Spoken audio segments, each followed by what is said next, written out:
When Hyundai redesigned the Sonata for the 2015 model year, it decided to rein in the styling. And as it turns out, that wasn't the best move, as the very element that catapulted this car to huge sales success was no longer present. But learning from that experience, this all-new 2020 Sonata is letting it all hang out. The midsize sedan used to be the measuring stick by which mainstream brands were judged. Camry, Accord, Altima, etc. But with sales trending heavily towards SUVs, some manufacturers have actually vacated the space. Not so at Hyundai, however, where the Sonata is still considered their signature product. So for this next generation, they've gone back to the drawing board and, much like the rest of the segment, have fully embraced sensuous styling and whiz-bang features. This Calypso Red Limited retails for $34,610, with the only option being carpeted floor mats. It's the Sonata's top trim, and faithful to Hyundai's ethos, is jam-packed with goodies that scream that this is a heck of a bargain. Now, for what it's worth, I've derided the Sonata's front fascia since my first glimpse of it during its auto show debut. It suffers from the same catfish droopiness of the Chevy Malibu. The base SE trim actually has a perkier face. Nevertheless, the Sonata is designed to produce stares, and that it does. Cool touches such as the adorned center wheel caps and the chrome hood strips that illuminate when the car is turned on are powerful statements. Hyundai's powertrain strategy thus far is a bit curious. The lower two trims now use a more efficient 2.5-liter four-cylinder, producing slightly more power than before, while the top two trims utilize the engine that used to reside in the Sonata Eco, a 1.6-liter turbo, though it's no longer more economical than the base engine, garnering 31 mpg in mixed driving, thus the Eco moniker is no longer. Output from both motors is relatively similar, with the 2.5 making more horsepower and this turbo more grunt. As of now, there's no direct replacement for the former 2.0T model, which made a healthy 260 pound-feet of torque. This one here is rated at 180 horsepower and 195 pound-feet. From the moment you lay your eyes on it until the time that you sit inside, the Sonata presents itself as very premium, almost Lexus-like in its aura. So your mind is immediately being programmed for luxury. And though this engine works quite well in a number of their other applications, here it just seems a bit out of step with the overall vibe. Perhaps a little too juvenile when the car's constantly setting you up for more grace. The Sonata keeps reminding me of a Lexus ES without the polished ride. Save the firm dampers for the upcoming Sonata N-Line.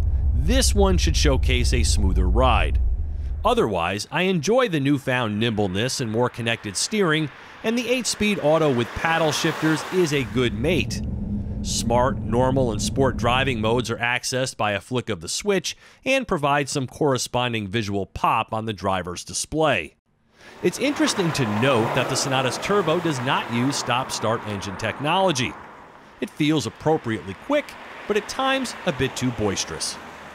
The Sonata now has more sports sedan in its genes, so it rides a bit firmer and definitely makes some racier engine sounds, but it's still a delight to drive, though I think a bigger motor would make it feel just a little more mature. I also wish there was more cushioning in these front seats, but at this price point, the Sonata is already an overachiever.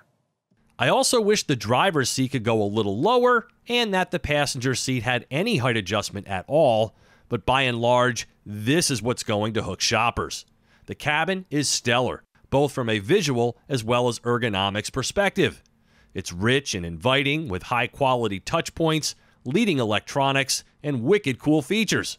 A panoramic sunroof, camel leather interior, crisp heads-up display, a round-view camera, new blind view monitor that uses video feeds to display what's on the side of the car, smart cruise control that can also handle the steering duties for longer periods of time than most systems, climate comfort steering wheel and front seats, wireless charging, and the smart trunk release that doesn't require a kick of the foot to operate.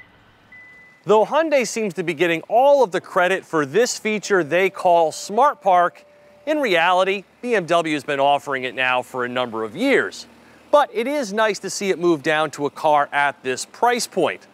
Now, I'm not really sure how much the average owner would actually use it, but the wow factor is still pretty high.